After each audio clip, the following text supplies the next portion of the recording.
El amanecer del 12 de enero de 1945 no llegó con luz, sino con fuego. A lo largo de casi 700 kilómetros, el horizonte estalló en una secuencia de truenos continuos. Era el inicio de la ofensiva del Vístula. La tierra tembló bajo los pies de los soldados alemanes mientras 7.000 piezas de artillería soviética abrían fuego de manera simultánea. La niebla helada amplificaba el estruendo, haciendo que la línea del frente pareciera desintegrarse incluso antes del primer avance de infantería. Aquello no era una batalla, era una amputación. Y la Wehrmacht, exhausta, incompleta, sin reservas, apenas pudo reaccionar. La caída del frente oriental no fue una retirada ordenada, sino un colapso psicológico. Algunos soldados simplemente abandonaron sus posiciones y comenzaron a caminar hacia el oeste, sin órdenes, sin destino, impulsados solo por el instinto de escapar del Ejército Rojo. En muchas unidades los oficiales observaban impotentes cómo sus hombres dejaban los fusiles en la nieve y se marchaban sin mirar atrás. Otros soldados permanecieron inmóviles, cavando febrilmente con las manos desnudas, intentando profundizar trincheras inútiles antes de que el fuego enemigo los alcanzara. Los parte de guerra señalaban términos como derrumbe repentino, incapacidad de maniobra, desintegración de la cadena de mando. Era el comienzo de un proceso irreversible. El mando alemán lo sabía. Heinz Guderian, jefe del ejército, había advertido a Hitler. El frente era un castillo de naipes. Las divisiones ya no eran divisiones. Al oeste de Varsovia, una unidad que llevaba el nombre de 342 División de Infantería apenas contaba con 600 hombres útiles y 3 cañones. El combustible se racionaba en litros, no en barriles. En muchos casos, los vehículos quedaban abandonados por la carretera por falta de carburante antes siquiera de enfrentarse al enemigo. El propio Guderian llegó a declarar ante su Estado Mayor: «No estamos defendiendo una línea, estamos defendiendo un recuerdo». La moral entre los soldados se había quebrado de forma invisible pero total. Ya no luchaban por el Führer ni por el Reich. Luchaban por no caer vivos en manos del enemigo. El recuerdo de lo que el ejército alemán había hecho en el este, las visiones de los pueblos arrasados, las ejecuciones masivas y el hambre impuesto a millones, regresaba como una sombra sobre el frente. Las unidades soviéticas no necesitaban propaganda para inspirar odio. Muchos soldados del Ejército Rojo portaban fotografías de familiares asesinados, aldeas quemadas, ciudades reducidas a cenizas por la Wehrmacht. Avanzaban con una palabra escrita en su conciencia: venganza. Los primeros informes alemanes describían escenas apocalípticas tomadas de los más furiosos relatos bíblicos. La ruta hacia Berlín se llenó de columnas interminables de civiles que huían en carros, bicicletas o a pie, empujando carritos de madera donde llevaban niños, animales domésticos y los pocos objetos que habían logrado rescatar. Algunos arrastraban cadáveres congelados con la esperanza de enterrarlos en territorio aún bajo control alemán. Otros se detenían en los caminos y simplemente se dejaban caer sobre la nieve, exhaustos, sin voluntad de seguir. Un oficial alemán escribió en su diario: «La retaguardia es más aterradora que el frente. No huimos junto a un ejército, huimos junto a un pueblo entero que se derrumba». La Wehrmacht carecía ya de comunicaciones confiables. La confianza disminuía cada hora. Las órdenes llegaban tarde o nunca. Las radios eran silenciadas por interferencias masivas. Los cuarteles generales cambiaban de lugar cada 24 horas o menos. Los mapas ya no servían. Los pueblos señalados como puntos de resistencia eran tomados por los soviéticos antes incluso de que los alemanes recibieran la orden de defenderlos. El ejército alemán no retrocedía paso a paso, se desplomaba en fragmentos. Los mariscales soviéticos, Georgy Zhukov e Iván Konev, avanzaban con precisión matemática. La ofensiva había sido planificada durante semanas con un nivel de logística inédito. El Ejército Rojo había desplazado más de 2,5 millones de hombres, 6.000 tanques, 46.000 piezas de artillería y miles de aviones. Mientras la Wehrmacht luchaba por distribuir pan negro y municiones escasas, los soviéticos enviaban trenes enteros con combustible, proyectiles y raciones listas para el combate. El contraste entre ambos ejércitos era ya una sentencia. En las trincheras alemanas, algunos soldados escribían cartas finales, no a sus familias, sino a Dios. Otros quemaban sus fotografías para que el enemigo no las encontrase. Los capellanes militares informaban de un fenómeno creciente: soldados que se negaban a comulgar o confesarse, argumentando que ya no hay perdón posible. La derrota no se percibía como una eventualidad militar, sino como un juicio espiritual inevitable. En medio del caos, Hitler seguía enviando órdenes desde su búnker, exigiendo contraataques inexistentes con divisiones que solo estaban sobre el mapa. Su voz en las transmisiones ya no inspiraba obediencia, sino incredulidad. En ciertos sectores del frente, los comandantes decidieron actuar por su cuenta, ignorando Berlín. La guerra ya no era una estrategia, era, en el mejor de los casos, una cobarde y desesperada huida hacia adentro de la boca del lobo. En el horror de la masacre, las carreteras alemanas se convirtieron en la línea de frente. Divisiones enteras marchaban hacia el oeste perseguidas por tanques soviéticos que disparaban sin detenerse. En muchos lugares los alemanes ni siquiera resistían, simplemente se apartaban del camino. En el aire, la Luftwaffe apenas existía. Los soviéticos dominaban el cielo con miles de aparatos que atacaban sin oposición. Los pilotos alemanes que quedaban sabían que cada vuelo podría ser el último. La percepción de una nación entera se contrajo. Ya no se pensaba en la victoria, sino en cuánto tiempo quedaba antes de que aparecieran los primeros tanques enemigos en las calles de la capital. La idea de que Berlín era inexpugnable se había desmoronado. Los informes hablaban de columnas enemigas moviéndose a 30 kilómetros por día. Para muchos soldados, la guerra dejó de ser un deber y se convirtió en un reloj de arena, cuya arena ya solo caía en una dirección. Una frase comenzó a repetirse entre los soldados alemanes en los bosques del este, en las aldeas en ruinas y en los vagones atestados de refugiados. Esto ya no es una guerra, es el final del mundo. El comienzo del asalto soviético, la ofensiva del Oder-Neisse. El amanecer del 16 de abril de 1945 llegó con un silencio tenso, casi ritual. A lo largo del río Oder, donde el ejército alemán había establecido lo que creía su última gran línea defensiva, los hombres esperaban sin hablar, con las manos entumecidas sobre los fusiles y los ojos fijos en la oscuridad. A las 3:30 de la madrugada, esa quietud fue destruida. El horizonte se convirtió en una línea continua de luz. Más de 40.000 piezas de artillería soviética abrieron fuego al mismo tiempo, iluminando el cielo con destellos rojos que parecían relámpagos congelados sobre la tierra. Fue el mayor bombardeo concentrado de la historia militar europea. La ofensiva del Oder había comenzado. Durante 40 minutos, el fuego soviético golpeó las posiciones alemanas sin interrupción. Los soldados de la Wehrmacht, ocultos en trincheras improvisadas entre los pantanos del río Neisse y las colinas de Seelow, temblaban no por miedo, sino porque la tierra bajo ellos se movía. Muchos quedaron sordos en los primeros minutos. El suelo se levantaba como un pecho gigante respirando fuego. Las líneas telefónicas fueron cortadas de inmediato. Los puestos de observación quedaron pulverizados. Una división alemana entera dejó de existir antes de que el primer tanque soviético avanzara. La ofensiva había sido planificada con precisión obsesiva por los mariscales Georgy Zhukov e Iván Konev, aunque Stalin no les había concedido una victoria compartida.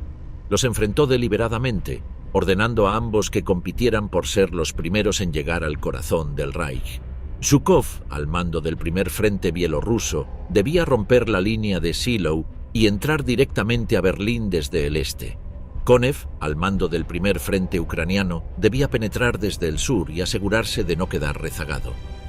La ciudad que había sido el símbolo del poder europeo debía convertirse ahora en el trofeo absoluto. A las 4 de la madrugada, Zhukov ordenó la segunda fase del ataque. Miles de reflectores se encendieron simultáneamente, enviando haces de luz blanca sobre el campo de batalla. El objetivo era cegar a los defensores alemanes e iluminar el avance de la infantería soviética. Pero una niebla espesa, mezclada con humo y polvo de tierra, reflejó la luz de forma caótica. Desde el aire, el frente parecía un océano de niebla iluminada por dentro, donde figuras humanas se movían como sombras convulsionadas. La guerra había entrado en su fase final y ya no respondía a las leyes del combate convencional. Era una lucha de proporciones casi mitológicas. Hitler había confiado la defensa del Oder al coronel general Gotthard Heinrici, posiblemente el último comandante alemán capaz de frenar temporalmente el avance soviético. Heinrici, un hombre austero, profundamente religioso y casi obsesivo, había ordenado retirar las primeras líneas alemanas justo antes del bombardeo, anticipando la táctica soviética de arrasar la vanguardia antes del ataque frontal. Gracias a esa retirada, miles de soldados alemanes se salvaron del fuego inicial. Fue un acto de genio táctico, pero también una admisión desesperada. No podían detener el ataque, solo retrasarlo. Cuando la infantería soviética cruzó el Oder, encontró cráteres humeantes en lugar de trincheras, pero las ametralladoras alemanas, situadas en la siguiente línea, abrieron fuego con precisión. Las colinas de Seelow, último obstáculo natural antes de Berlín, se convirtieron en una carnicería. Las divisiones soviéticas avanzaban, eran masacradas y eran reemplazadas inmediatamente por nuevas oleadas. Zhukov, presionado por Stalin, ordenó que los tanques T-34 avanzaran incluso sin apoyo de infantería. Muchos quedaron atrapados en los pantanos, ardiendo mientras sus tripulaciones intentaban escapar entre gritos. Para el mediodía, la línea defensiva alemana ya no era una línea. Era un mosaico de resistencia aislada, núcleos de soldados que luchaban desde sótanos, zanjas o restos de granjas. Las unidades de las SS ejecutaban a cualquier alemán que quisiera retirarse. Las carreteras estaban bloqueadas por columnas de civiles que intentaban escapar mientras pasaban los tanques soviéticos. El sonido de la batalla no disminuía. Era una vibración continua, como si el aire mismo ardiera. En el búnker de la Cancillería, Hitler escuchó el reporte del inicio de la ofensiva. Aún creía que Berlín podía resistir durante semanas. Declaró que el Ejército Rojo será destruido ante nuestra capital como Aníbal ante las murallas de Roma. Nadie en la sala replicó. Fuera de ese sótano blindado, la realidad se desplomaba con cada explosión. Guderian intentó informar que Zhukov había comprometido más de 2 millones de hombres en el ataque.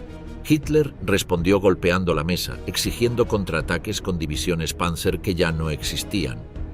En los bosques cercanos al río Neisse, los restos de unidades alemanas se reorganizaban sobre la marcha.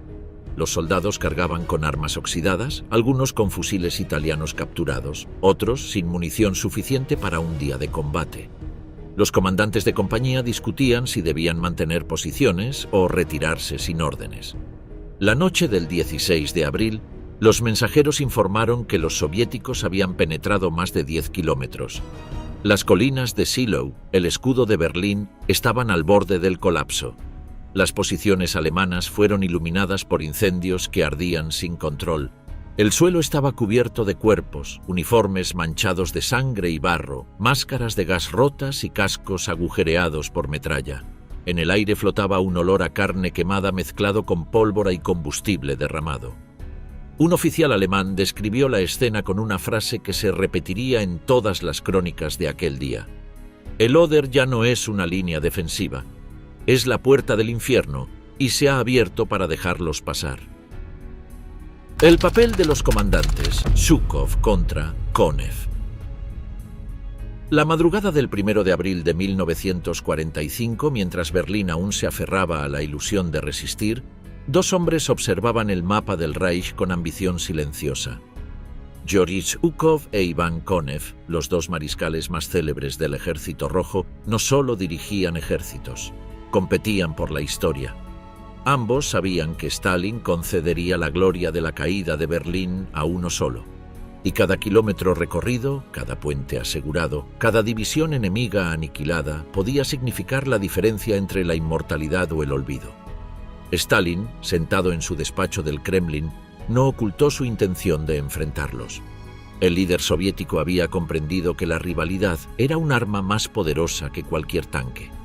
En vez de asignar claramente los sectores de ataque, trazó líneas ambiguas sobre el mapa. Ordenó a Zhukov avanzar directamente desde el frente del Oder hacia Berlín, mientras Konev debía penetrar desde el sur. No estableció límites claros entre sus zonas de operaciones. El que llegue primero, dijo Stalin sin cambiar el tono, será el que plante la bandera roja en la capital del fascismo. Ninguno de los mariscales respondió. No hacía falta. La guerra final ya no era solo contra Alemania, era entre ellos. Georgy Zhukov, Héroe de Moscú y Stalingrado, era conocido por su brutal determinación. Sus métodos eran directos, casi despiadados. Calculaba pérdidas en función del avance esperado.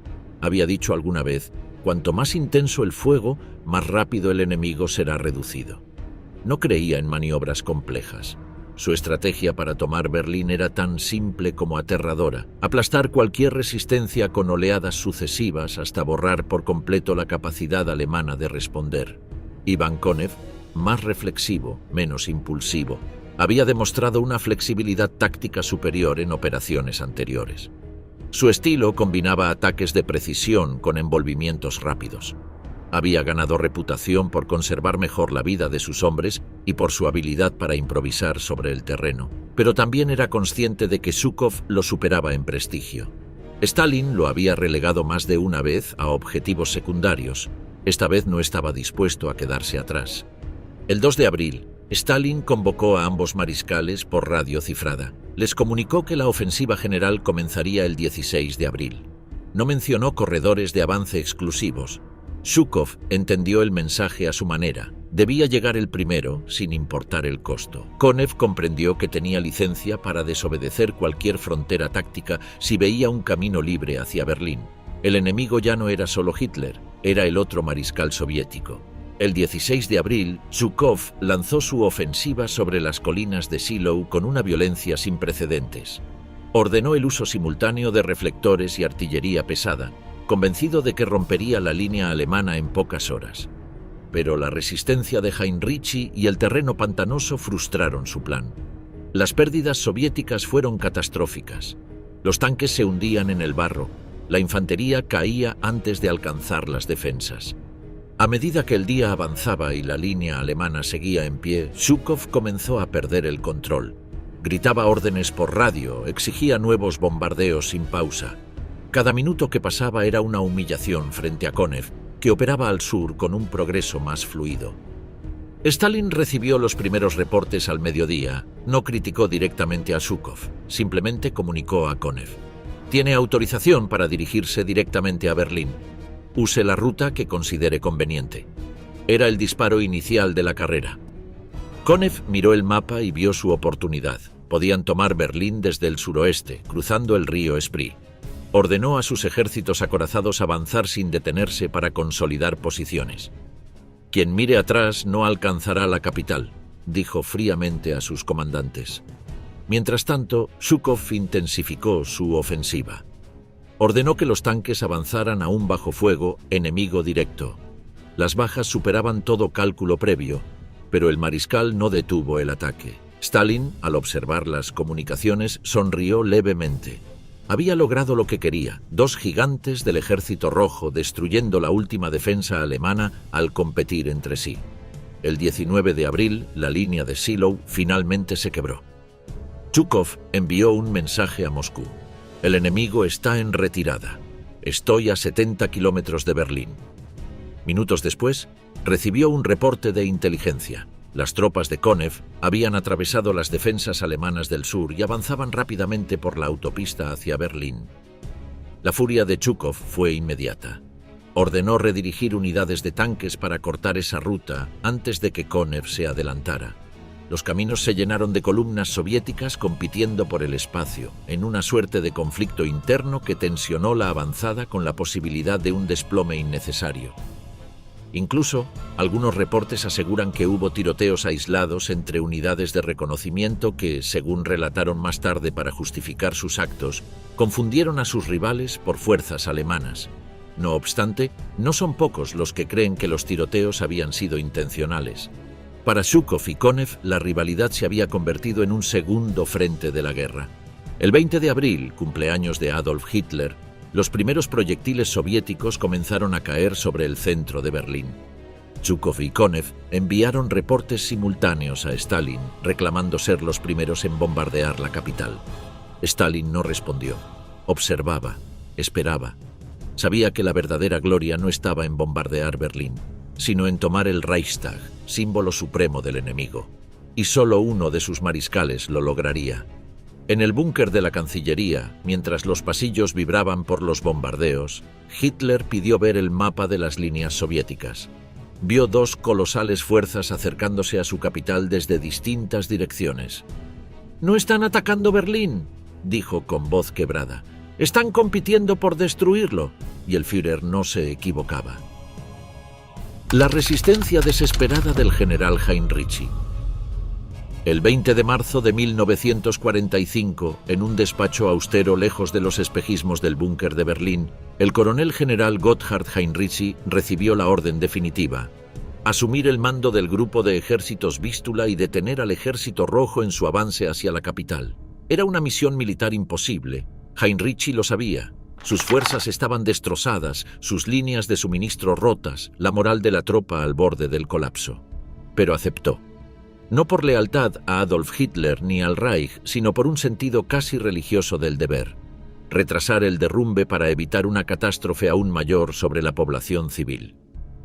Heinrici era un hombre extraño para la era nazi.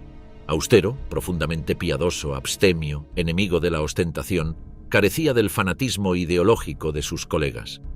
Veía la guerra como una calamidad bíblica, no como una cruzada racial. Sabía que el Ejército Rojo no se detendría al tomar ciudades o derrotar divisiones. Venía a saldar cuentas.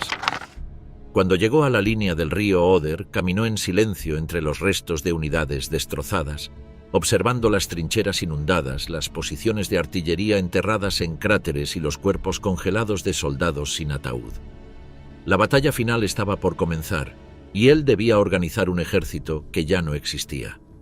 Su primer acto fue táctico y audaz. Ordenó retirar las tropas de las líneas avanzadas para evitar el impacto directo del bombardeo soviético inicial. A diferencia de Hitler, que exigía resistir cada metro como si fuera sagrado, Heinrici entendía que la verdadera defensa consistía en preservar hombres, no posiciones. Sus subordinados, sorprendidos, le advirtieron que esa retirada violaba órdenes específicas del Führer. Heinrici respondió con calma: una trinchera destruida no puede defenderse. Un soldado vivo sí puede volver a luchar. Cuando el Ejército Rojo lanzó el primer bombardeo de la ofensiva del Oder-Neisse, las líneas frontales alemanas estaban vacías. Las explosiones cayeron sobre trincheras desiertas, quemaron alambradas inútiles y pulverizaron fortificaciones improvisadas. Zhukov interpretó la ausencia de fuego alemán como señal de victoria inmediata. Pero cuando su infantería avanzó confiada, las ametralladoras alemanas abrieron fuego desde posiciones ocultas kilómetros más atrás. Por unas horas, Heinrici logró lo imposible: engañar a la mayor concentración de fuerzas militares en la historia europea. Sin embargo, la magnitud del ataque soviético superaba cualquier intento de resistencia humana. El primer frente bielorruso y el primer frente ucraniano avanzaban como dos gigantes titanes convergiendo sobre Berlín. Heinrici recorría las posiciones a pie, con un abrigo gris y el rostro marcado por el agotamiento. Se detenía ante cada trinchera y preguntaba a los soldados si tenían agua, si necesitaban mantas, si podían seguir resistiendo. Sus hombres lo respetaban no por sus discursos, sino por su mirada. Sabían que él también esperaba la muerte. Era imposible no pensar que el final de los finales se acercaba a paso apresurado, a velocidad crucero de tanque. Los reportes que llegaban desde el frente eran cada vez más desesperados. Unidades enteras se reducían a grupos de 20 o 30 hombres. Las municiones se contaban por cartuchos individuales. En algunos sectores, los soldados disparaban solo cuando veían el blanco a menos de 100 metros. Las órdenes que llegaban desde Berlín eran delirantes: contraataques inexistentes, divisiones fantasma que debían aparecer desde el mapa. Heinrici, sin levantar la voz, comenzó a ignorarlas. Su guerra ya no era la guerra de Hitler, era la guerra contra el tiempo. El 18 de abril, en una reunión de mando, Heinrici anunció que no habría retirada hacia Berlín. Cada metro cedido debía costar sangre soviética. No porque creyera en la victoria, sino porque cada día ganado significaba que decenas de miles de civiles podían escapar hacia el oeste, donde esperaban rendirse a los estadounidenses. «Luchamos para salvar lo que queda de Alemania, no al régimen», dijo sin escribirlo. Esa frase nunca fue pronunciada públicamente, pero fue entendida por todos los presentes. En la noche del segundo día de ofensiva, Heinrici observó las colinas de Seelow envueltas en fuego. El suelo ardía con trazos anaranjados. La artillería soviética no cesaba ni por un instante. Los equipos médicos habían dejado de existir, ya no quedaba nadie para levantar a los caídos, para atender a los enfermos, ni siquiera para enterrar a los muertos.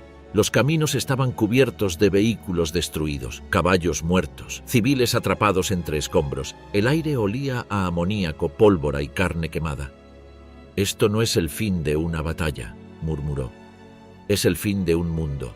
A pesar de su disciplina férrea, Heinrich comenzó a entrar en conflicto directo con Hitler. Se negó a ejecutar órdenes que consideraba suicidas para sus hombres. Rehusó participar en decisiones que implicaran sacrificar ciudades enteras en vano, sabiendo que cada hombre o niño que enviaba a enfrentar la embestida soviética sería un alemán menos para recuperar la patria luego de la caída del nazismo. Hitler, furioso, lo acusó de cobardía y lo llamó traidor, acusación a la que Heinrich no respondió. Sabía que su destino estaba sellado y que la derrota era inevitable. Pero mientras tuviera hombres bajo su mando, seguiría luchando no para salvar al Führer, sino para evitar que el Ejército Rojo llegara antes de que el pueblo alemán pudiera huir. El 20 de abril, tras 4 días de combate continuo, la línea se quebró. La 9ª División de paracaidistas había sido aniquilada. Las posiciones en Seelow estaban silenciosas. Las tropas soviéticas cruzaban ya el último obstáculo natural antes de Berlín. Heinrich recibió un último informe. Las fuerzas restantes no pueden continuar la defensa. Ordene retirada o seremos rodeados. Heinrich se levantó, tomó su gorra y salió de la tienda de mando. Observó el horizonte. No había sol ni cielo, solo columnas de humo ascendiendo hacia el vacío. No dijo una palabra. La mayor defensa final de Alemania se había desvanecido. El camino a Berlín estaba abierto. Los combatientes extranjeros del Reich eran los últimos en seguir creyendo. Mientras el pueblo alemán huía hacia el oeste, mientras altos mandos buscaban negociar su rendición o escapar en avión, ellos marchaban hacia Berlín para morir. No eran alemanes nativos, sino que habían llegado desde Noruega, Dinamarca, Bélgica, Francia, Holanda, Croacia, Letonia, incluso de Gran Bretaña. Habían abandonado sus banderas natales para servir a las Waffen-SS con un juramento personal. Luchar hasta el final por Adolf Hitler, aun cuando los propios alemanes comenzaban a abandonar ese nombre como si quemara los labios. Muchos llevaban en el uniforme un parche con una cruz nórdica, un león flamenco o runas vikingas. Otros lucían insignias con el sol negro de Himmler o la calavera de la Totenkopf. Para ellos, la caída del Reich no era solo la derrota de una nación, sino el colapso de una visión del mundo. Creían que Berlín no era simplemente una capital, sino la Roma ideológica de un imperio racial que jamás llegó a existir. Y sabían que si eran capturados, no tendrían derecho a rendición honorable. Serían fusilados como traidores por los aliados occidentales, o ejecutados sin juicio por los soviéticos. La más temida de estas fuerzas era la 33ª División SS Charlemagne, formada por voluntarios franceses. Llegaron a Berlín a mediados de abril, cuando las unidades alemanas ya se desmoronaban. Uno de sus oficiales, Henri Fenet, declaró ante sus hombres: «Francia está muerta, solo aquí, en Berlín, podemos construir su renacimiento». Palabras pronunciadas ante un grupo de soldados que no tenían patria a la cual regresar. Lucharon entre las ruinas de Neukölln, disparando Panzerfaust desde ventanas de edificios en llamas. En apenas 2 días destruyeron 11 tanques soviéticos. Cuando se quedaron sin municiones, siguieron combatiendo con granadas de mano y cuchillos. Ninguno se rindió. Al norte del Reichstag, la 11ª División SS Nordland, integrada por noruegos y daneses, defendía el puente de Weidendammer junto a restos de unidades alemanas. Su comandante, Fritz von Scholz, había caído meses antes, pero su espíritu seguía vivo en aquellos hombres que creían luchar por preservar la pureza de Europa. Muchos portaban medallas ganadas en el frente de Leningrado. Ahora luchaban con desesperación porque sabían lo que vendría si el Ejército Rojo tomaba la ciudad. Venganza sin límites. «No estamos defendiendo a los alemanes», dijo un voluntario danés. «Nos defendemos de la aniquilación espiritual del continente». A lo largo del río Spree combatían también letones de la 15ª y 19ª División SS, que habían jurado no caer vivos en manos soviéticas. Habían visto sus pueblos arrasados, sus familias deportadas a Siberia. Para ellos, luchar en Berlín era el último acto de rebelión contra el dominio ruso. Algunos llevaban bombas improvisadas atadas al cuerpo con el objetivo de lanzarse contra los tanques enemigos cuando se quedaran sin balas. En el distrito gubernamental, una unidad británica de la Legión de San Jorge, creada por John Amery, hijo de un ministro del gabinete de Churchill, resistía junto a los restos de las juventudes hitlerianas. Amery había sido capturado y condenado a muerte por traición, pero un pequeño grupo de seguidores permanecía en Berlín. Eran pocos, quizás 50 en total, pero estaban determinados a morir en combate antes que enfrentar la horca en su país natal. A medida que el cerco soviético se cerraba, estas fuerzas extranjeras se convirtieron en los combatientes más fanáticos y eficaces del lado alemán. No desertaban, no negociaban, no retrocedían. Cada edificio se transformaba en una fortaleza. Cada sótano era una trinchera. Mientras unidades de la Wehrmacht intentaban rendirse con banderas blancas improvisadas, las SS extranjeras seguían disparando, incluso contra soldados alemanes que buscaban huir. Cuando las tropas de Zhukov tomaron el Reichstag, fueron los franceses de la Charlemagne quienes lanzaron el último contraataque. Avanzaron entre columnas derrumbadas y cortinas de humo, disparando contra cualquier movimiento. Algunos murieron incendiados por lanzallamas, otros bajo el colapso de techos destruidos por artillería. Un soldado francés escribió en un trozo de cartón antes de morir: «No luchamos por Hitler, luchamos por la idea que llevamos dentro». En las últimas horas del 30 de abril, mientras Hitler se suicidaba en su búnker, en el exterior los combatientes extranjeros aún mantenían sus posiciones en los escombros. Los daneses habían sido rodeados cerca del Tiergarten. Los franceses resistían en los sótanos del Ministerio del Aire. Los letones seguían atacando tanques con granadas de humo y lanzacohetes improvisados. A diferencia de las unidades alemanas, que recibieron la orden de cese del fuego, muchos extranjeros no la reconocieron. Su guerra no terminó con el disparo de una pistola en el Führerbunker. Terminó cuando el último de ellos cayó bajo fuego enemigo, sin entregar su arma. Al día siguiente, los soviéticos encontraron los cuerpos de hombres que hablaban lenguas diferentes, con banderas distintas cosidas bajo el uniforme negro de la SS. Ninguno llevaba documentos que indicaran un regreso. Ninguno había pedido clemencia. Ninguno había sobrevivido. El caos logístico y moral en la Wehrmacht. El ejército alemán ya no era un ejército, era una masa de hombres dispersos, sin combustible ni municiones, que se movían entre los escombros de un país en colapso. Las divisiones que Hitler aún mencionaba en sus mapas simplemente no existían. De la 25ª División Panzer quedaban 11 tanques. Una división de infantería debía contar con 15.000 hombres. Algunas apenas alcanzaban los 600. Las carreteras hacia Berlín estaban saturadas no de columnas organizadas, sino de restos de unidades mezcladas con civiles, niños, carretas, soldados sin botas, oficiales montados en bicicletas y camiones abandonados por falta de carburante. La logística del Reich había implosionado, devastando todas las líneas de suministros. Los depósitos de alimentos estaban vacíos, los trenes no llegaban, los conductores desertaban. Muchos soldados llevaban 3 días sin comer. El pan negro se repartía en rebanadas del tamaño de una caja de fósforos. Las raciones estándar de combate habían dejado de existir. Algunos combatientes servían cuero de cinturones para hacer una sopa gelatinosa. Otros desarmaban cadáveres de caballos muertos para obtener carne congelada y cruda. Los alemanes ya habían vivido el estado de rapiña en la batalla de Stalingrado, aunque la mayoría de los berlineses solo habían escuchado sobre ello en rumores que llegaban desde el frente oriental. Esta nueva realidad era un shock brutal para una sociedad que, hace no tanto, nadaba en una economía imperial que prometía conquistar buena parte de Europa sin problema. Pero tan poco tiempo después, todo había cambiado y el triunfo quedaba cada vez más lejos. No solo la comida escaseaba, el enemigo se acercaba a las puertas y la munición se contaba por disparos. Los oficiales ordenaban a sus hombres abrir fuego únicamente cuando el enemigo estuviera lo suficientemente cerca como para verlo con los ojos desnudos. En ciertos sectores, los soldados compartían un fusil entre 3. Los Panzerfaust, último recurso antitanque, eran usados incluso por civiles reclutados a la fuerza. Los proyectiles de artillería se almacenaban en cajas vacías para simular reservas inexistentes. Las unidades que recibían orden de contraataque respondían con silencio. El caos moral superaba al militar. La disciplina se había desintegrado. En los bosques al este del río Spree, grupos de soldados abandonaban sus posiciones en plena noche, dejando atrás a los oficiales dormidos.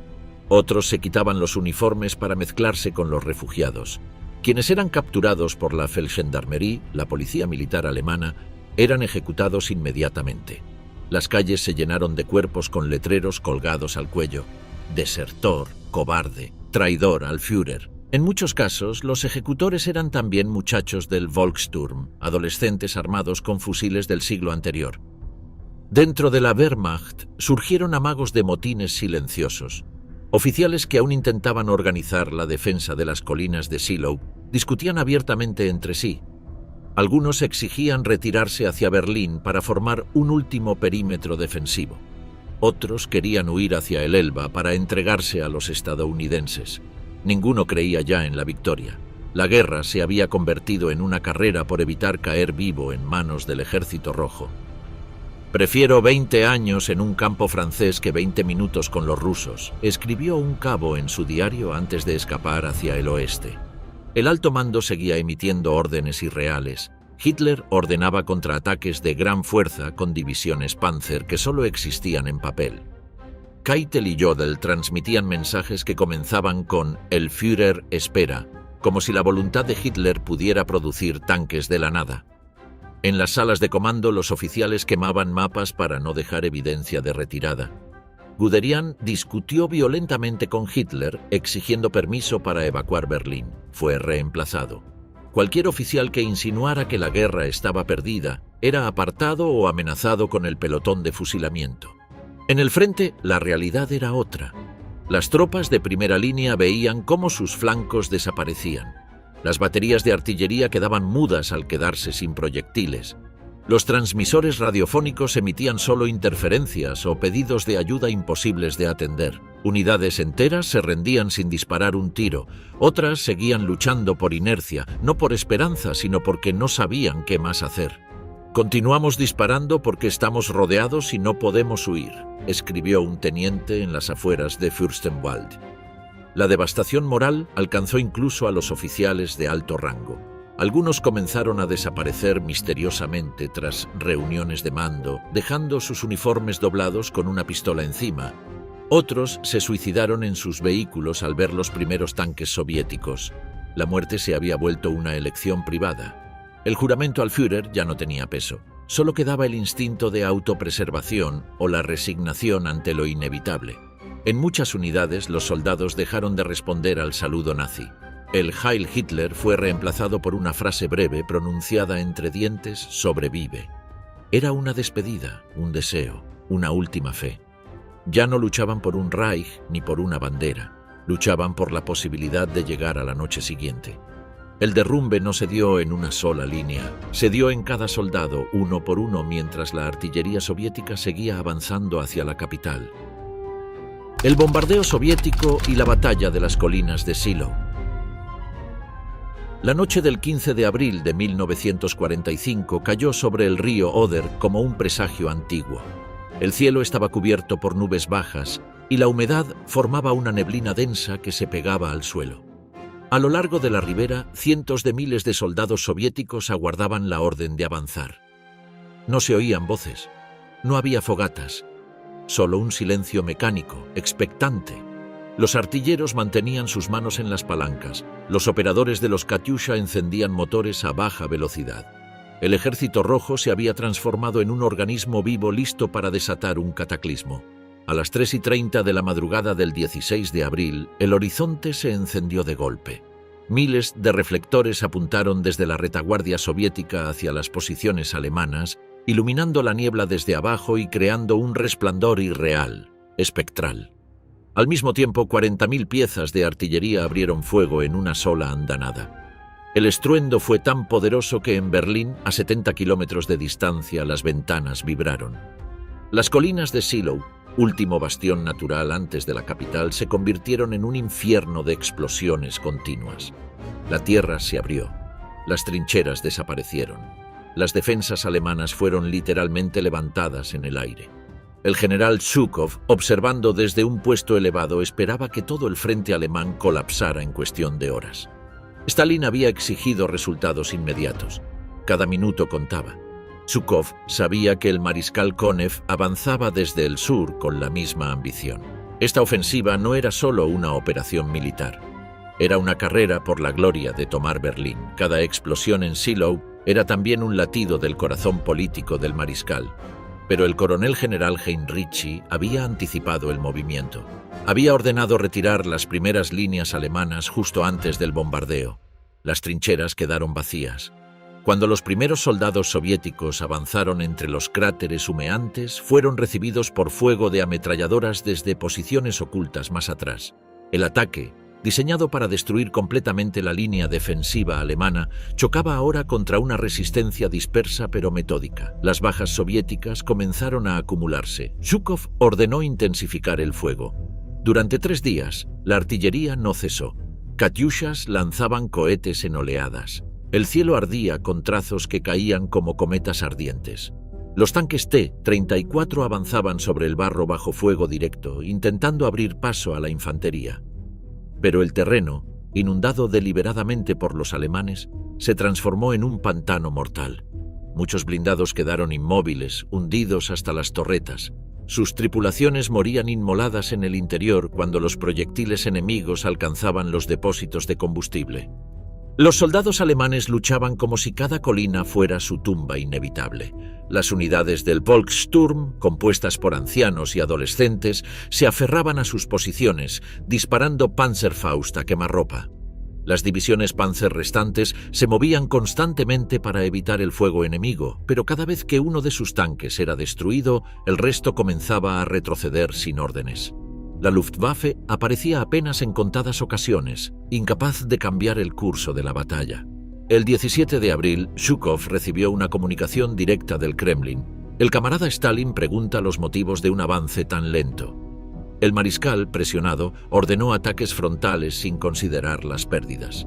Los soldados soviéticos avanzaban por oleadas sabiendo que muchos no regresarían.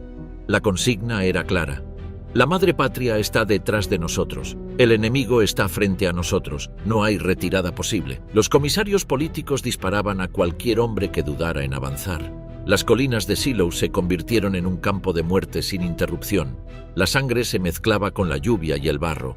Miles de cuerpos quedaban abandonados entre cráteres. Los árboles ardían como antorchas negras. Una unidad alemana de paracaidistas fue aniquilada en una sola hora. Un oficial soviético escribió en su diario: «El suelo tiembla como si quisiera escapar del horror». Sin embargo, el avance continuaba. Las líneas de Heinrichi comenzaron a quebrarse el tercer día. Los soldados alemanes, agotados, sin munición ni refuerzos, ya no podían contener las oleadas soviéticas.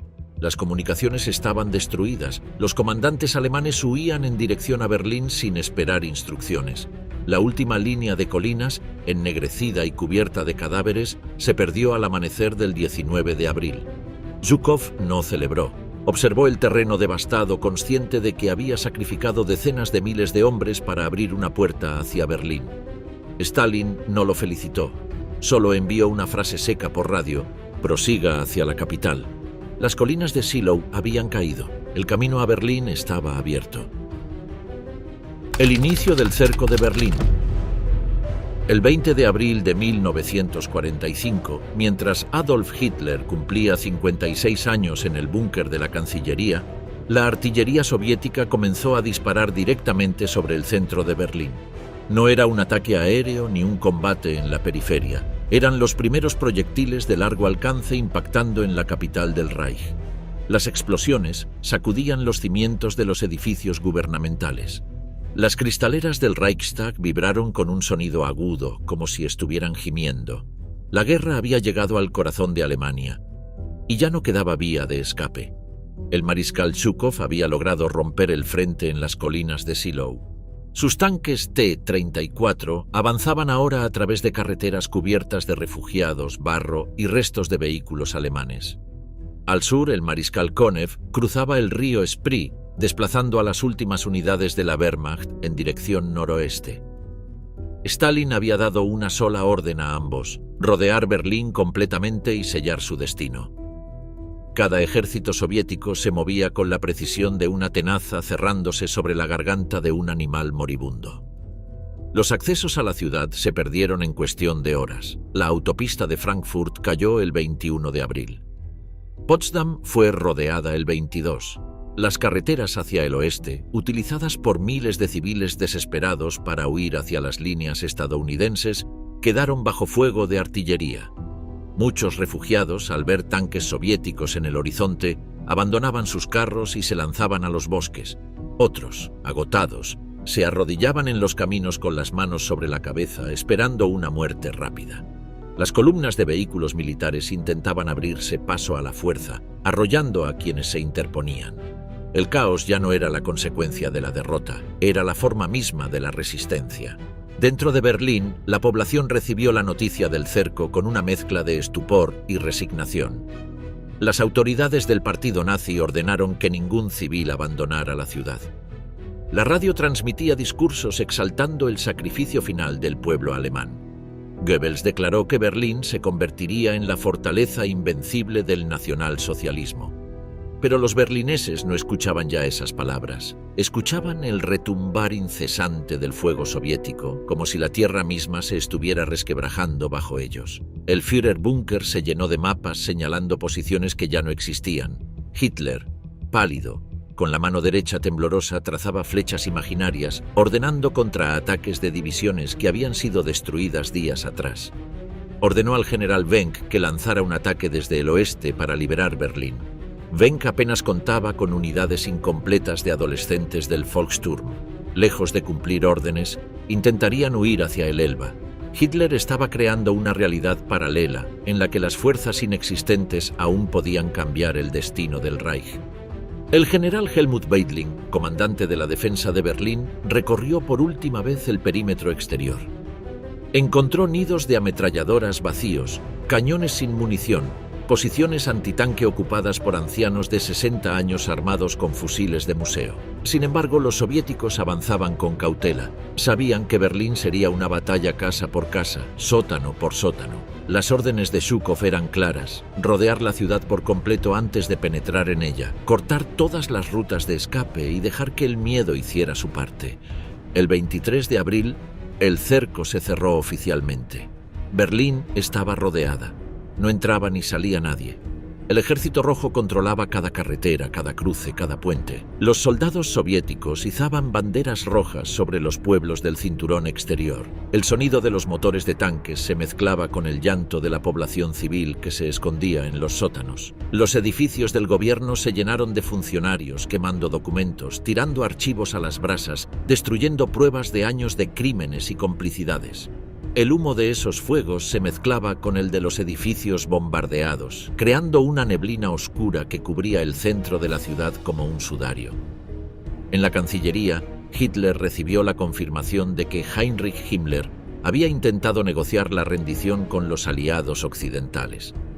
Aquella noticia llegó como un golpe personal. El régimen se desmoronaba no por fuerza enemiga, sino por traiciones internas. Hitler gritó que todo estaba perdido. Luego se recompuso y pronunció la frase que marcaría a los presentes: «La guerra está perdida, pero si ustedes, caballeros, creen que yo abandonaré Berlín, se equivocan. Prefiero pegarme un tiro en la cabeza». En la superficie, los civiles se agrupaban en largas filas frente a los refugios antiaéreos. Algunos llevaban maletas, otros empujaban cochecitos de bebé. Muchas mujeres portaban botellas vacías para intentar conseguir agua de fuentes públicas que aún funcionaban. El terror ya no era abstracto. Los proyectiles impactaban en las calles centrales, arrancando trozos de asfalto y enviando metralla contra paredes, ventanas, cuerpos humanos. Esa noche, los berlineses vieron una imagen que jamás olvidarían: la luz de los incendios reflejada en las aguas silenciosas del río Spree, mientras columnas soviéticas entraban en la ciudad. Berlín dejaba de ser la capital del Reich. Se había convertido en una trampa. La vida dentro del búnker del Führer. El aire dentro del Führerbunker estaba cargado de humedad, sudor y humo de cigarrillo. Las paredes rezumaban condensación. El suelo, cubierto de linóleo barato, se hundía ligeramente bajo cada paso. El complejo subterráneo, enterrado a 8 metros bajo los jardines de la Cancillería del Reich, no tenía ventanas ni luz natural. Todo lo que ocurría allí dentro era artificial. La luz, el tiempo, la voz del Führer. Afuera, Berlín ardía. Adentro, el mundo del régimen nazi seguía funcionando como un teatro en el que los actores ya sabían que la obra había terminado, pero debían seguir pronunciando sus líneas. Adolf Hitler vivía aislado en un pequeño apartamento subterráneo. Caminaba arrastrando los pies, encorvado, con la mano izquierda apoyada constantemente en la mesa. Sufría de temblores incontrolables. Sus ojos estaban hundidos y rodeados de sombras moradas. A veces hablaba en susurros, otras veces gritaba órdenes a generales imaginarios. Pasaba horas frente a un mapa donde movía divisiones que ya no existían. Exigía contraataques desde el norte por parte del general Steiner, aunque Steiner apenas contaba con algunos centenares de hombres dispersos y sin munición. La realidad ya no importaba. Para Hitler, seguir dando órdenes significaba seguir existiendo. Eva Braun permanecía la mayor parte del tiempo en una habitación decorada con muebles elegantes traídos de Obersalzberg. Vestía trajes cuidadosos, se maquillaba cada mañana y bebía champán en copas de cristal como si aún estuviera en una fiesta de gala. Reía de forma forzada, contaba anécdotas sin relevancia, ignorando deliberadamente el estruendo del bombardeo. Algunos días se sentaba junto a Hitler mientras él leía partes de guerra inventados. Ella lo escuchaba con expresión beatífica, como si estuviera presenciando el final glorioso de una tragedia. Nadie hablaba del destino que los unía. Joseph Goebbels, ministro de propaganda, se había instalado con su esposa Magda y sus 6 hijos en el búnker.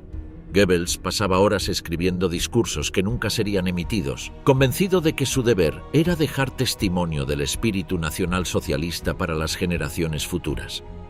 Magda, resignada a la derrota, cuidaba a los niños mientras murmuraba que no permitiría que vivieran en un mundo sin el nacionalsocialismo. En los pasillos, los niños jugaban con soldados de hojalata mientras los cimientos retumbaban con cada explosión soviética. Martin Bormann controlaba los accesos y filtraba quién podía ver al Führer. Se movía como un sacerdote de un culto moribundo, protegiendo los últimos mecanismos de poder. Ordenaba ejecutar a cualquiera que insinuara rendición. Firmaba sentencias de muerte en fragmentos de papel, sabiendo que nadie saldría vivo del búnker. Su rostro permanecía impasible, pero sus ojos mostraban desespero. Para Bormann, la caída de Berlín significaba el fin de su existencia, no solo física, sino espiritual. En la sala de conferencias, los oficiales repasaban informes falsos para no provocar los estallidos de ira de Hitler. Cada reunión comenzaba con la misma frase del Führer: Steiner contraatacará. Ningún general se atrevía a decir que Steiner no tenía fuerzas. Cuando alguien lo insinuaba, Hitler golpeaba la mesa y gritaba que el ejército alemán prefería morir antes que rendirse. En una de esas reuniones, el general Weidling informó que las reservas habían desaparecido y que Berlín caería en cuestión de días. Hitler lo acusó de traición. Solo el testimonio de Bormann evitó su ejecución inmediata. El sonido del bombardeo era constante, como una respiración profunda que nunca se detenía. A veces las lámparas parpadeaban, el techo temblaba, fragmentos de yeso caían sobre los escritorios. En los pasillos se escuchaba el estruendo lejano del colapso de los edificios gubernamentales. Las paredes vibraban con cada impacto. Afuera, el cielo era un océano de fuego. Adentro, los relojes marcaban las horas como si el tiempo siguiera su curso normal. El ánimo del Führer oscilaba entre la furia y la resignación. En un momento ordenaba destruir toda la infraestructura alemana para que el enemigo no heredara nada útil. Al siguiente culpaba al pueblo alemán por no haber estado a la altura de su misión histórica. Repitió: si Alemania no es capaz de ganar la guerra, merecerá perecer. Los sobrevivientes serán débiles y no tendrán futuro. Ninguno de los presentes reaccionó. Ya no escuchaban, solo esperaban. En las noches, en la sala de oficiales, se servía coñac, vino y whisky confiscado. Los altos mandos bebían en silencio. Algunos lloraban en rincones oscuros. Otros escribían cartas que nunca serían entregadas. Las secretarias, exhaustas, mecanografiaban los últimos decretos del Reich, sabiendo que al amanecer todo sería inútil. La radio del búnker emitía marchas militares mientras los soviéticos se acercaban a menos de 2 kilómetros. El 22 de abril, Hitler recibió el reporte definitivo. Steiner no atacaría. No podía. Hitler se hundió en una silla, inmóvil. Permaneció así varios minutos, luego dijo con voz apenas audible: «Todo está perdido». Nadie habló. En ese momento, el búnker dejó de ser el centro de mando de un imperio. Se convirtió en una tumba esperando su ocupante. El colapso civil en la ciudad. El último acto de Berlín no se escribió en los despachos del poder, sino en los sótanos, estaciones del metro y ruinas donde se hacinaban cientos de miles de civiles.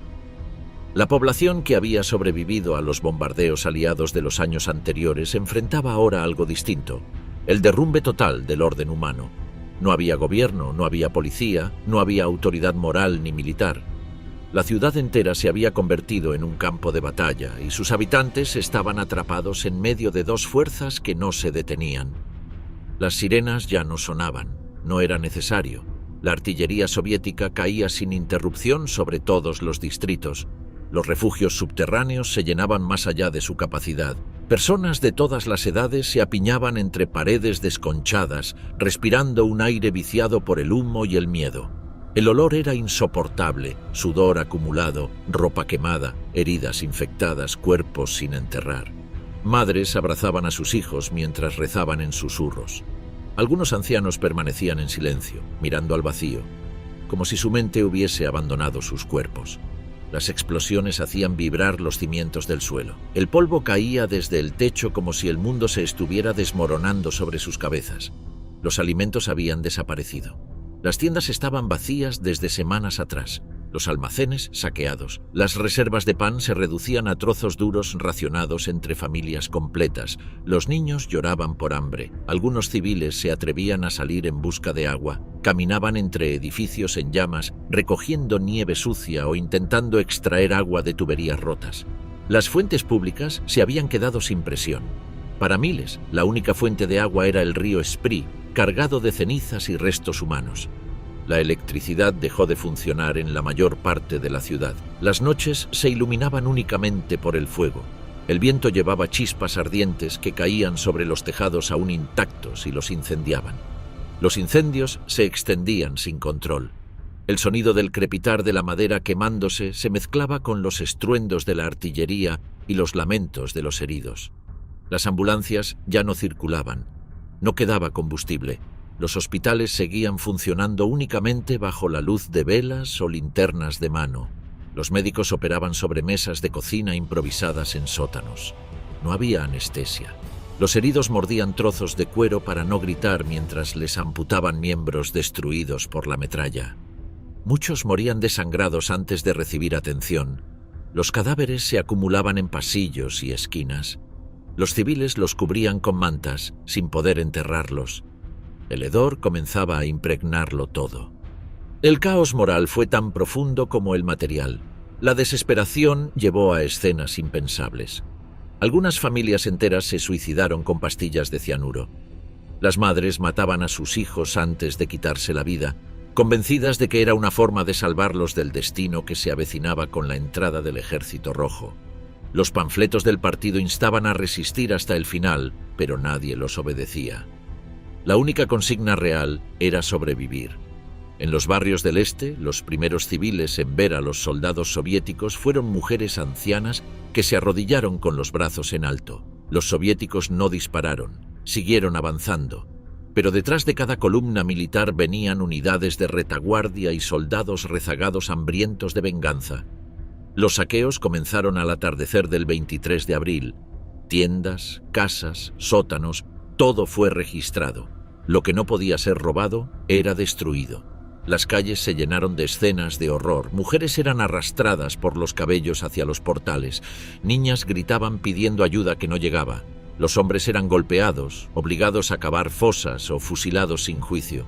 Muchos civiles, al escuchar los primeros disparos en sus calles, se encerraban en cuartos oscuros con veneno o armas de fuego, esperando su turno. Otros permanecían inmóviles en sus refugios, paralizados por el miedo, escuchando el avance de las botas sobre sus cabezas como si el mundo estuviera siendo devorado centímetro a centímetro. En algunos sectores, las tropas soviéticas distribuyeron pan y latas de carne, pero esos gestos no detenían el pánico. Para los berlineses, la guerra no llegaba como un ejército de ocupación, sino como el regreso del castigo histórico. La propaganda nazi había advertido durante años sobre el enemigo oriental. Ahora, ese enemigo se materializaba como una presencia inevitable. Cada día, el cerco se estrechaba más. Las estaciones del metro se convirtieron en ciudades subterráneas. Miles de personas dormían en los andenes, cubriéndose con mantas sucias, compartiendo el espacio con caballos heridos, ancianos agonizantes y soldados que se negaban a volver al frente. Algunos trenes, inmovilizados en los túneles, fueron usados como refugios improvisados. En sus vagones, las familias encendían velas y leían pasajes de la Biblia mientras el techo retumbaba con los impactos. En la superficie, los últimos funcionarios del partido pintaban lemas en las paredes derruidas. Berlín resiste. La victoria es segura. Ya nadie miraba esos mensajes. Los únicos signos visibles eran las columnas de humo elevándose hacia el cielo gris, la marea constante de explosiones soviéticas y el silencio sepulcral de los barrios donde ya no quedaba nadie vivo. La brutalidad del avance soviético.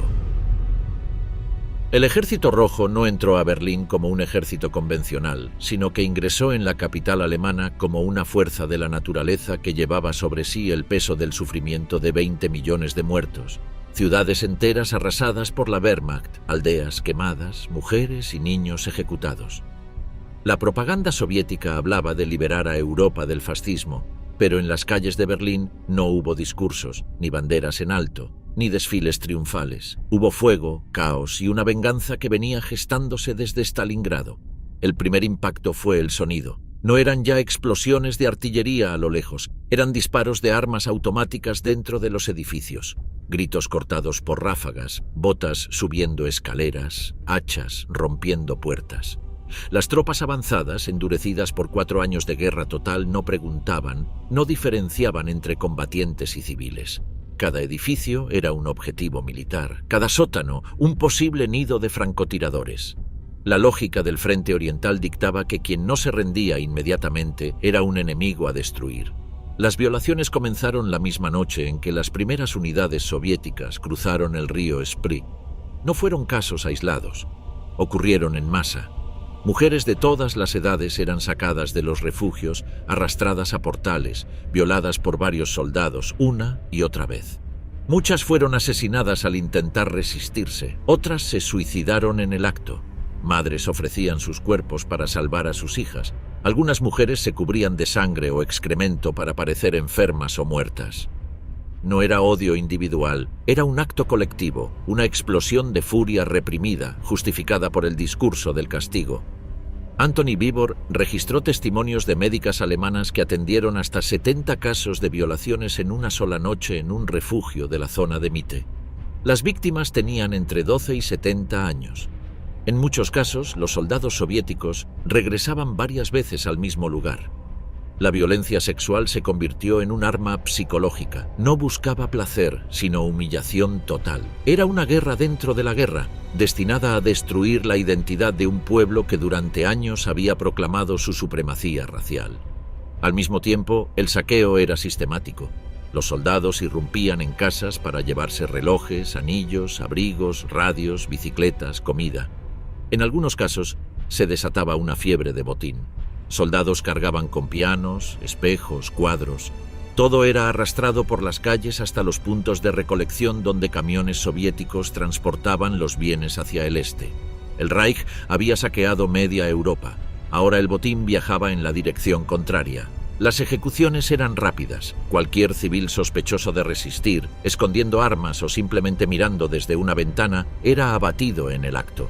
Los ancianos que intentaban proteger sus hogares eran fusilados sin preámbulo. Los soldados alemanes que se rendían eran alineados y ametrallados. A veces se les obligaba a cavar su propia fosa. Los soviéticos no hacían prisioneros en muchas zonas del frente urbano. La consigna no oficial era clara: no mostrar piedad. recordar a Stalingrado. El terror no se limitaba a actos de violencia personal. Los tanques T-34 disparaban contra edificios enteros si creían que había francotiradores dentro. Los proyectiles arrasaban fachadas que estallaban en una nube de polvo, aplastando a quienes se refugiaban en los sótanos. En una sola calle, una división soviética destruyó 7 edificios consecutivos sin verificar si había presencia militar. La lógica del Ejército Rojo era avanzar siempre, limpiar todo, dejar atrás solo ruinas silenciosas. No todas las tropas actuaban igual. Algunos oficiales intentaron mantener la disciplina. Hay testimonios de soldados soviéticos que protegieron a civiles, compartieron pan con niños hambrientos o impidieron violaciones. Pero eran una minoría. El impulso predominante no era la liberación, sino la revancha. Una revancha que no distinguía entre soldados alemanes y ciudadanos comunes. La maquinaria política de Stalin comprendía el efecto psicológico de ese terror. Cada rincón tomado por el Ejército Rojo dejaba un mensaje claro. El Reich no solo había sido vencido, había sido triturado, humillado, borrado. Los amplificadores soviéticos emitían mensajes en alemán. Entreguen sus armas, no hay escape, todo aquel que resista morirá. Las voces resonaban entre los edificios derrumbados como un eco de destrucción inevitable. El impacto moral sobre la población civil fue total. La idea de una defensa heroica se evaporó. Incluso los más fanáticos miembros del partido guardaban silencio al ver lo que sucedía en las calles. El terror ya no venía del cielo, en forma de bombas aliadas. Venía del piso, de las sombras, del rostro del soldado soviético que irrumpía en un hogar y decidía, sin testigos ni consecuencias, el destino de quienes vivían allí. Para los civiles atrapados, cada minuto era una sentencia suspendida. No había ningún refugio seguro. No había autoridad a la cual acudir. Solo quedaba sobrevivir al siguiente golpe en la puerta. El Ejército Rojo avanzaba hacia el centro de la ciudad, dejando tras de sí un paisaje que ya no pertenecía a los vivos. Los últimos defensores del Reich. El 25 de abril de 1945, el cielo sobre Berlín ya no era cielo. Era una bóveda negra atravesada por columnas de humo, llamaradas rojas y destellos intermitentes de artillería. El estruendo era constante, como si la tierra misma estuviera gimiendo. Las últimas rutas que conectaban la capital con el resto del mundo habían sido cortadas. Berlín se había convertido en una isla en llamas, rodeada por el Ejército Rojo en todos los frentes. Los observadores alemanes confirmaron lo impensable. No había caminos para huir, ni corredores para evacuar, ni reservas para contraatacar. La capital del Reich estaba completamente cercada. La guerra no había terminado, solo había cambiado de forma. Ahora era una lucha por cada calle, cada sótano, cada habitación. Las divisiones regulares de la Wehrmacht apenas existían. Lo que quedaba de ellas se había disuelto entre las ruinas. En su lugar surgió una última línea de defensa compuesta por hombres que no tenían experiencia militar o que ya habían sido derrotados en otros frentes. Miembros del Volkssturm, ancianos de más de 60 años, estudiantes, funcionarios del partido y adolescentes de las juventudes hitlerianas. Muchos de estos últimos no sabían disparar un arma con precisión, pero sostenían sus Panzerfaust como si fueran reliquias sagradas. Se apostaban en ventanas rotas y escombros, esperando tanques soviéticos que aparecían entre las columnas humeantes de la avenida Unter den Linden. Sus ojos mostraban terror y determinación. No luchaban por la victoria, luchaban por obediencia ciega a una doctrina que ya se estaba desvaneciendo incluso en el corazón del Führerbunker. Los soviéticos avanzaban con brutal cautela. Cada edificio era tomado como si fuera una fortaleza. Las escuadras de asalto entraban con lanzallamas, granadas y ametralladoras pesadas. Los tanques T-34 disparaban directamente a las fachadas, derrumbando plantas completas sobre quienes resistían dentro. Los últimos defensores utilizaban túneles, pasajes subterráneos, estaciones del metro, canales de alcantarillado. La ciudad se había convertido en un laberinto. Cada vez que los soviéticos tomaban un edificio, los alemanes reaparecían desde el subsuelo para atacar la retaguardia del enemigo, en una guerra de sombras y explosiones a quemarropa. Cerca de la puerta de Brandeburgo, un grupo de niños del Hitlerjugend, algunos de apenas 14 años, preparó una emboscada. El líder del grupo, con voz quebrada, aseguraba que la historia los recordaría como los defensores de la capital del Reich. Cuando apareció el primer tanque soviético, un joven salió corriendo desde una trinchera improvisada con un Panzerfaust cargado. Logró impactar el blindaje lateral. El tanque estalló en llamas. El niño sonrió por un instante antes de ser alcanzado por la metralla. Su cuerpo quedó tendido en el asfalto, aún con la mano aferrada al arma. En esa escena no había gloria, solo la trágica imagen de un imperio reducido a sacrificar niños para combatir gigantes de acero. En el distrito gubernamental, los combatientes extranjeros de las Waffen-SS luchaban con ferocidad desesperada. Los franceses de la división Charlemagne, los noruegos de la Nordland, los letones, croatas y flamencos formaban pequeñas compañías que resistían hasta la última bala. Para ellos no había rendición posible. Sabían que no serían tratados como prisioneros de guerra, sino como traidores internacionales. En la plaza frente al Reichstag, un voluntario francés sobreviviente de Normandía, que había luchado antes contra los aliados, disparaba desde una ventana mientras recitaba una oración en su lengua materna. Ninguno de los suyos retrocedía. Cuando se quedaban sin munición, atacaban con bayonetas o lanzaban cócteles Molotov improvisados. La muerte no era un riesgo, era una certeza. Las ruinas del Tiergarten se convirtieron en un campo de batalla abierto. Entre los árboles quemados, los tanques soviéticos avanzaban en fila, disparando contra cualquier estructura. Los últimos restos de la 11ª SS Nordland se habían atrincherado en los cráteres de las bombas utilizando troncos carbonizados como parapetos. Los soldados intercambiaban municiones como si intercambiaran sus últimos latidos de vida. Cuando las líneas se rompían, intentaban retirarse hacia la Cancillería buscando un último punto de resistencia. En el Reichstag, símbolo del poder político alemán antes del ascenso de Hitler, se libraba la batalla más feroz. El edificio ya no tenía techo. Las columnas estaban calcinadas. El aire dentro era una mezcla de humo, polvo y cenizas humanas. Los soviéticos lanzaban granadas por los huecos de las ventanas mientras avanzaban entre montones de cadáveres. Los defensores alemanes utilizaban cada sala como última posición. Algunos combatían con máscaras antigás cubiertas de sangre. Los cuerpos de los caídos servían como barricadas. El combate era cuerpo a cuerpo. Se escuchaban gritos en distintos idiomas. Cada explosión sacudía la estructura como si quisiera arrancarla de sus cimientos. Al amanecer del 30 de abril, el Ejército Rojo izó una bandera roja sobre la cúpula semiderrumbada del Reichstag. Aún había disparos dentro. La bandera ondeaba sobre un edificio que seguía ardiendo.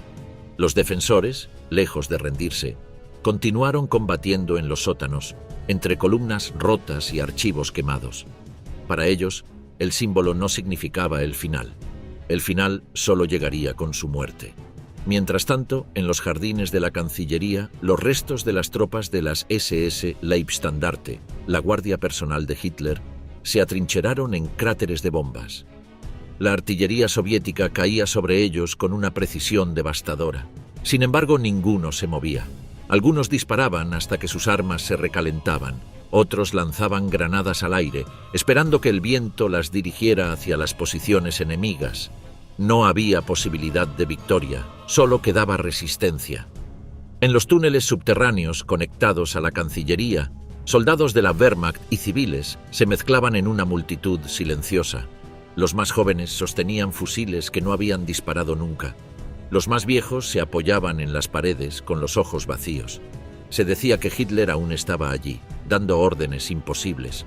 Algunos creían que un contraataque vendría desde el sur. Otros sabían que la guerra había terminado, pero seguir luchando era la única forma de no caer vivos ante los soviéticos. El último perímetro defensivo se formó alrededor del búnker del Führer. Era una línea compuesta por oficiales de las SS, guardias del cuerpo de seguridad, miembros del partido y los restos dispersos de unidades que habían escapado del frente. El suelo temblaba con cada impacto de artillería. Las paredes de la Cancillería ardían. Las esculturas que adornaban el jardín habían sido reducidas a fragmentos de mármol. Los estanques estaban llenos de escombros y cuerpos. Ese mismo día, a las 15:30 horas, se escuchó un disparo dentro del búnker. Afuera, el combate no cesó. Los últimos defensores seguían luchando sin saber que el hombre por el cual se sacrificaban había dejado de existir. Berlín, reducido a fuego y polvo, continuaba resistiendo por inercia, no por esperanza. Cada disparo era un eco de un imperio que ya no existía, una nota final de una sinfonía destruida por su propio clímax. Los soviéticos avanzaban paso a paso, tomando salas, pasillos, sótanos, sin encontrar rendición, solo ruinas, cuerpos y silencio armado. En las últimas horas de combate, el Reich ya no tenía gobierno, ni líder, ni ejército. Solo quedaban hombres que disparaban hasta el último cartucho y una ciudad que moría con ellos.